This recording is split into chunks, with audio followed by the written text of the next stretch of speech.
Hello, my name's Hazel and I'm 23 years old. I just lost the one most important person in my life, and my sister made everything worse for me by trying to throw me out of my own home. Today, I want to tell you about how I worked around it and put my entitled sister in her place. Let me start by telling you a little about my family. My dad, Ralph, was a single father for as long as I can remember. My mom died a few short months after I was born because of some complications after birth. My dad had been my best friend and the only person I was closest to. I have an older sister, Kayla, too. Kayla and I never really got along. Kayla became very hard to handle after my mom passed away. She became a rebel and rarely ever thought of anyone but herself.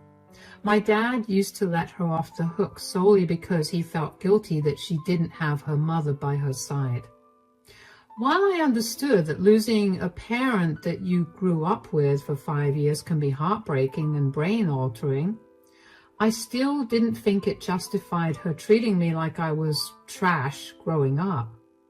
I guess somewhere in her heart, she blamed me for the loss of our mother. It was a guilt that ate me up every time, which is why I let Kayla get away with all the mean things she did to me as well. Dad put her in therapy when he found out that Kayla was bullying me. But Kayla refused to go to therapy after a few sessions, and that was the end of it. Eventually, Kayla had to go off to college, and when she left, she never looked back at us. In a way, it was a relief for me. I never had to deal with Kayla and her bullying. Dad and I only got closer because of how much time we got to spend. Kayla would call us sometimes, but it was only to ask Dad for money. Before Dad could even pass the phone to me, she would hang up. That was pretty much the extent of our relationship by that point. Kayla was only there so she could get money from Dad. I found out through social media that the reason she needed so much money was because she was always out partying. Because of all the partying, Kayla ended up not being able to attend her classes. She was then forced to stay back a year and redo it. I don't know how she managed to graduate college, but I'm sure Dad had a stern talking to her about it, and I know it involved him cutting her off financially. Kayla barely ever called after that. Anyway, I also moved out to go to college, and while I missed Dad a lot, I still had a great time at college. Then, during my final year, I got a call from Dad. Now, don't get me wrong, I called my dad every single day, but only at night when both of us were done with our days. This call from Dad happened in the middle of the day, and I immediately knew something was wrong. Dad asked me to meet him that day because he needed to tell Kayla and me something. I dropped everything that I was doing and rushed over to Dad's place. I couldn't get my heart to stop racing, but I tried to remain calm for Dad's sake. I texted Kayla to see if she was on her way too, but she told me that she had better things to do than meet Dad, so she was partying. I rolled my eyes at her and tried my best to get all the bad thoughts about Dad's request to meet so urgently out of my head. When Dad opened the door, he looked tired. I greeted him with a hug and stepped into the house. "Hey, Dad." "Hi, sweetie. How you doing?" "Well, college is tough, but that's what I signed up for, so I'm just getting through it. What about you? How are you? Why the sudden call to come here?" "I have some news to share with you too. Speaking of which, where's your sister?" "I texted her when I got here, and she told me that she can't come because she's at a party right now." "Oh, she didn't think that it was kind of alarming that you called us out of the blue and insisted on us coming over." "It's okay then. You could pass the message on to her." "Tell me, please. I know I look calm on the outside, but on the inside, I'm freaking out." "Okay. I've been having these pains in my abdomen for a long while now, but I never got it checked out because I just thought that it was gas or something." "Uh-huh. Well, a few days ago, the pain got really bad, so I drove myself down to the hospital, and I got myself admitted there. They ran a lot of tests on me, and finally what? They found a tumor on my pancreas. What? But it's not that bad. A simple surgery could take it out, and after some time for recovery, you'll be fine. Well, the surgery will be happening anyway, but they ran some tests on the tumor, and well, it's cancer. What? Please tell me you're joking. Sweetie, I would never joke about something like this. Have they mentioned what stage you're at? I'm already at stage 3. They can prolong my life just a little more, but there's not much hope for me. That can't be! Oh my God! Look, I know this is hard for you to take in, but I want you to know that you and your sister are the best things that have ever happened to me. You guys have made my life complete, and seeing you two blossom into wonderful women has been a pleasure. I don't know if that's true about Kayla, but sure. Sweetie, be nice. I know you're hurting on the inside, but we'll get through this, okay? Yeah, I'll move in here, and I'll commute to college. What? No, there's no need for that. Dad, you're going to need someone to take care of you, so let me do that. You don't have to spend your prime years at college taking care of me. Dad, I only have 1 semester left, and I'm not losing anything by taking care of you. I want to be able to spend as much time as I can with you, okay? I'm not taking no for an answer. All right. Thank you so much, sweetie. I kept a smile on my face while I was with Dad that day, but I broke down hard when I got back to my dorm. I couldn't imagine my life without Dad. I texted Kayla about what Dad told me, and she never responded to me. I didn't pay much attention to that anyway because I had to move all my things back into Dad's place. The next few months were rough. Dad's health rapidly deteriorated. Dad opted to get chemotherapy just in case there was a chance of getting rid of the cancer. I did my best to balance taking care of Dad and studying for college. I somehow managed to get through college, and let me tell you, my dad was the proudest dad I have ever seen at my graduation. Kayla barely ever visited. She would only ever come over to ask Dad for money. She never asked him how he was doing or if he needed any help. Whenever she came over too, she only stayed for 15 minutes at best before hurrying off to some party. I confronted her about her trashy behavior, and she told me to shut my mouth and mind my business. I could see her behavior was affecting Dad, but he never said a word. That only made me angrier, so I would be passive-aggressive whenever Kayla came over. One day, Kayla came over after not visiting him for 2 months. Oh, you finally came to visit Dad. Did the party you had to attend get cancelled? Shut up, Hazel. Girls, be nice to each other. But she never comes to visit you. It's okay. She's here now, and that's all that matters. Yeah, Dad's right. Leave me alone. Be glad that I came here to begin with. You must be here for a reason. You only ever come here when you need something. Hazel, that's enough. Your sister hardly does that. Last time she came here, she asked you for $300 so she could go to some party. Just drop it, Hazel. Anyway, how you doing, Dad? Chemotherapy is awful, but other than that, I'm doing okay. Okay, well, I needed to tell you something. Surprise, surprise. Can you just let me speak? What is going on, Kayla? I'm pregnant. What? Since when? I missed my period last month and this month too, so I took a pregnancy test and it was positive. Okay, and do you know the father of the baby? That's the thing. No way, you don't know who the father is, Kayla. You're barely earning anything. How are you going to take care of a child? You think I'm not worried about that? I wish I knew who the father was, but I can't seem to remember. You know, Kayla, I expected so much from you. I never thought that you'd be the kind to be this irresponsible. I never let anyone say a word against you for your lifestyle, but this is way too irresponsible even for you. I know. I don't expect any help from you. I just wanted to let you guys know about this. Good, because I would not help you out anyway. Wait, are you being serious? Of course I am. I'm done bailing you out of your problems. I'm already stressing out about how long I have left to live, and the stress of helping you raise a child is not something that I want to deal with. But I'm your daughter. How can you do this to me when I'm pregnant? You're kidding, right? You barely visited Dad after he got diagnosed with cancer, and you expect him to help you out? I'm sorry. I live a more fulfilling life than you do, but I don't have that kind of time to be here.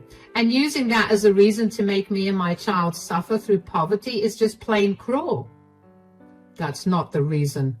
Now's the time for you to get your act together. Stop acting like you're still in college. You're 27, for God's sake. Act like it. Get a better job and work towards making a future for you and your child. Wow. You're the worst father ever. Kayla left, and neither Dad nor I made an effort to stop her. I was shocked at the news of Kayla's pregnancy, and so was my dad. But I was even more shocked that my dad put his foot down with Kayla. After years of letting her get away with everything, 27 years of her nonsense, by the way, he finally had enough. I guess he realized that he'd done more damage by letting her have her way and decided it was time to stop doing that. I was annoyed by how spoiled Kayla was and how she could just so casually tell Dad that he was the worst when he was barely making it through every day. I knew Dad didn't react to that, but I knew that on the inside he was hurting. Neither of us addressed Kayla's visit after that, mostly because only a week after Kayla visited us, Dad's health declined a lot more rapidly than it was doing before. He was rushed to the hospital where they conducted huge amounts of tests on him. When they were done running tests on him and once they stabilized him, the doctor told me that my dad only had 2 weeks to live. I was gutted. I couldn't believe that there was an actual time limit to his life. Until then, I managed to live in the hope that Dad's treatment would work, but clearly it didn't. I sadly delivered the news to Dad, and he seemed to be relieved. He told me that having an idea of when he was going to pass was better than living in fear of not knowing which day was going to be his last. We spent the rest of his days in the hospital. I barely left the hospital, and even when I did, it was only for a quick shower and change of clothes. One day, I came back to the hospital after having left Dad to go home and check in on him. Hey, Dad, how you doing? Not so good. Gosh, who'd have thought that learning that you only had 2 weeks to live would feel so depressing? Tell me about it. I don't know what I'm going to do without you. Oh, sweetie, you'll be more than fine, I'm sure of that. You're the last family I have, and I don't know how I'm going to go through life without a family. Hey, you have Kayla at least. Dad, both you and I know that Kayla would rather make a pig fly than be there for me when I need help. Okay, well, just because I'm gone physically doesn't mean that I'll be gone from your heart. Besides, you'll eventually meet many people that you'll learn to consider your family. I can only hope for that. But speaking of families, I need to get my things in order. Do you think that you could ring up my lawyer and ask him to come by this evening? Of course, but if you don't mind me asking, how are you distributing your things? Well, I was thinking of giving you and Kayla an equal split of everything. I don't think you should do that. Sweetie, I know you and Kayla are like chalk and cheese, but Kayla is still my daughter and I have to be fair towards... No, that's not what I meant, Dad. I meant that you should give Kayla everything, excluding all the things that have no monetary value like our photo albums and stuff.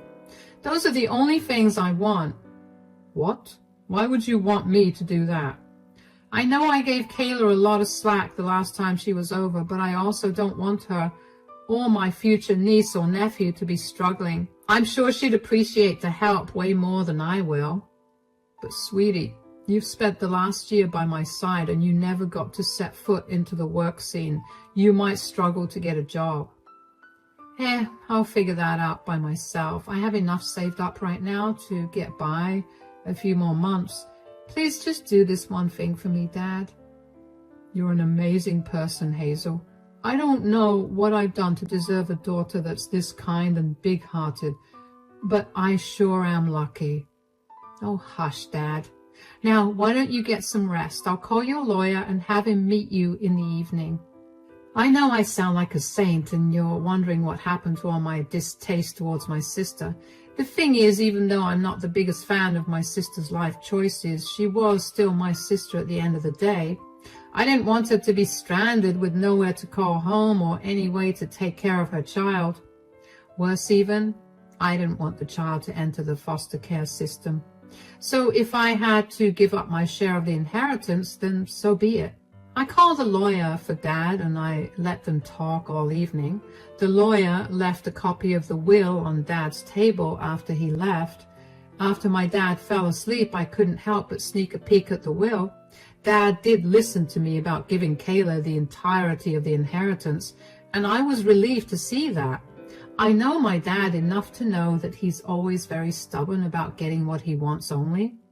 But then I noticed the fine print at the bottom of the will that stated that the only way for Kayla to get all the inheritance was for her to find the father of her child within 2 months of his passing. I knew it. My dad was stubborn and always had to have his way. I couldn't help but feel so loved when I saw that, though. Even when he was living his last few days, he had my back. When I confronted my dad about his little clause, he told me that he was giving Kayla a fair shot at getting her act together. And he knew that I had a kind heart anyway, so I would split the inheritance with her, even if she didn't find the father of her child.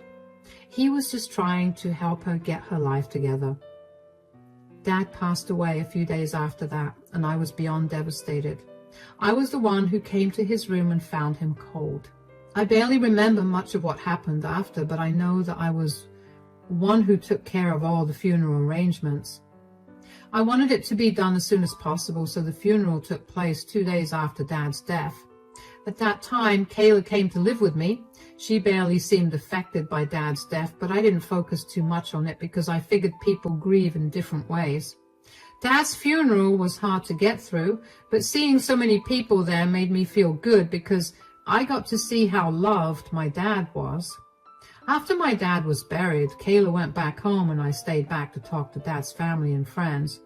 While Kayla was there, she managed to find the copy of the will that I had seen when Dad made the will. She knew that she was the inheritor, and I imagined it made her very happy. Because when I got back home, I found all my things packed and kept in the living room, and I ran up to my room and found it empty. All of my things were gone, and only the bed and the dresser were there. I walked downstairs and saw Kayla standing there. Kayla, why is my room empty? Oh, I decided to get some cleaning done. And you thought that you should clean out my room, literally? Yeah, oh, I meant to tell you that you need to leave. Excuse me? You heard me. You need to get out. You can't throw me out of my own home. This may be your home, but now this house is mine. Or did you forget that Dad left me this house? It's barely been a week since Dad's funeral and you're already kicking me out? Do you not think that's cruel to do to me? It may be cruel to you, but I know that I need all the space I can get for when my baby comes. If that means throwing you out, then so be it. Where am I even going to go? I just graduated college and I spent the last year taking care of Dad. I barely have any money. I would love to give you some advice, but I don't care enough about your problems. What's wrong with you? When did you get so inhuman? Gosh, stop being so dramatic. Your life isn't ending. I'm just telling you that you need to move. I'm not going anywhere. I'll sleep on the bare floor if I have to, but I'm not leaving. This house is mine now, and I get to make decisions regarding it. You have to listen to me. I don't have to listen to a single word you say. You're a cruel person. You know how much I've been struggling since Dad died, and you're making things worse for me for your selfish reasons. You think I'm not struggling with Dad's death too? I'm only looking out for my child in the same way that he looked out for me by giving me everything he owned. I know that he only gave you everything to help you kickstart your journey as a single mother. I'm sure he never thought that you'd be capable of throwing me out of my own home, because if that thought even crossed his mind, he would have split the house between the two of us. Sure, but he didn't do that now, did he? It's mine. And if you don't leave right this instant, I'm going to call the police and have you escorted off my property. Please, just at least stay tonight. Absolutely not. You always got your way with Dad, but that's not going to happen with me. Wow. Okay, you're going to have to keep my stuff here for the night. I'll figure things out, and then I'll grab my things. You have until tomorrow to get your things, or I'm throwing them out. How do you expect me to figure things out overnight?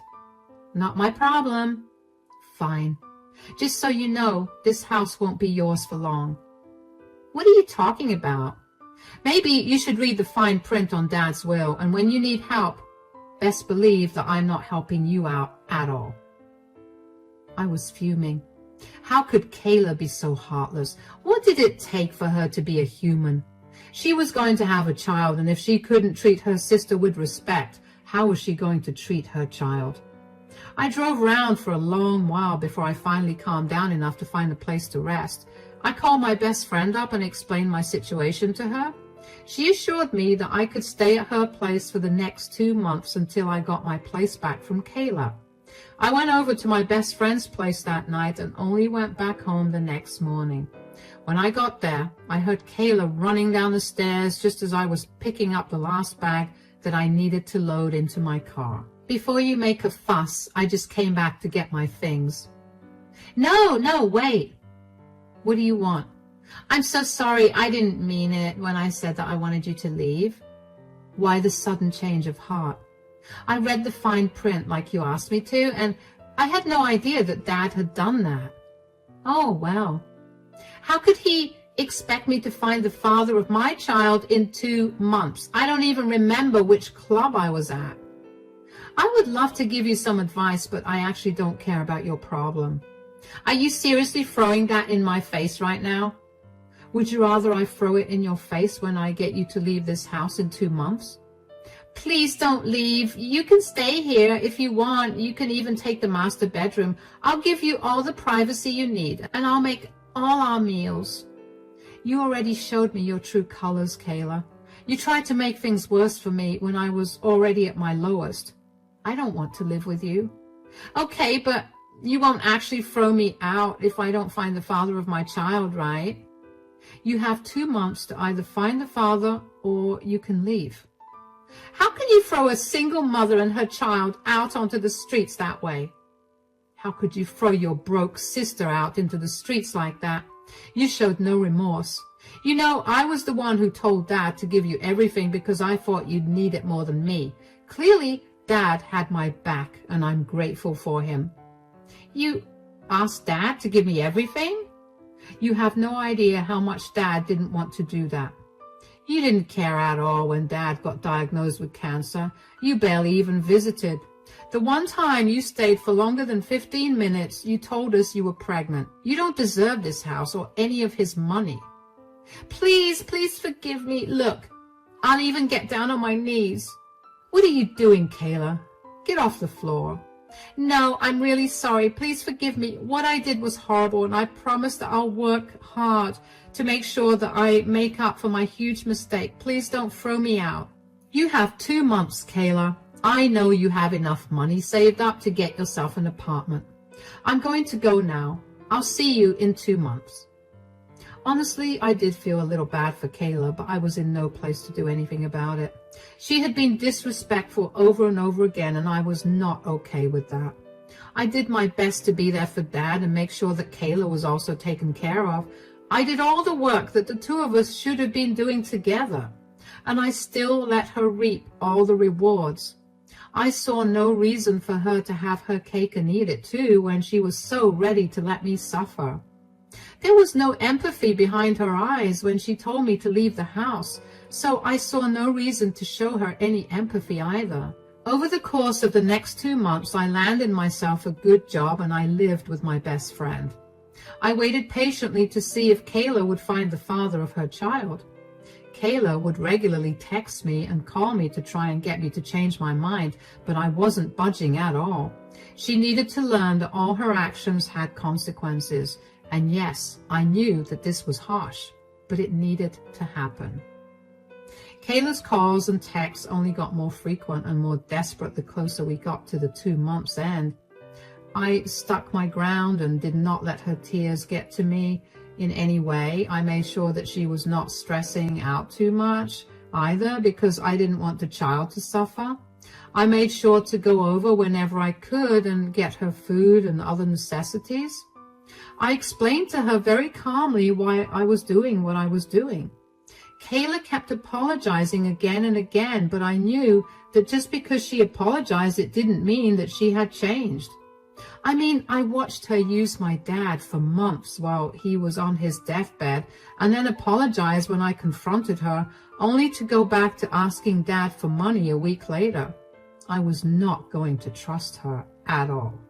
Eventually, the 2 months got over and I asked Kayla to move out. I contacted Dad's lawyer, who was the executor of his will, and provided him with all the proof of Kayla's inability to find her child's father.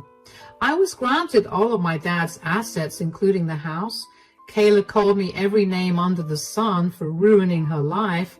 She cried and begged me again, but I didn't change my mind.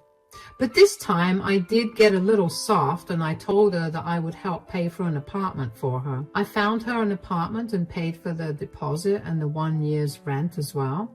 I told her that she had a year to get her life together and take care of her child. I didn't want anything more to do with her. Kayla called me a selfish, insensitive person and told me that I was a horrible person for throwing her out onto the streets. I reminded her that she now had a roof over her head. She just had to stop relying on others to pay for her things. Kayla moved into her apartment and still never stopped calling me all kinds of names, so I blocked her and moved on with my life. I am a little sad that I'll probably never get to meet my niece, nephew, but I do hope that I helped make their life a little easier by providing for Kayla. As for how I'm doing right now, I'm still struggling with the loss of my dad.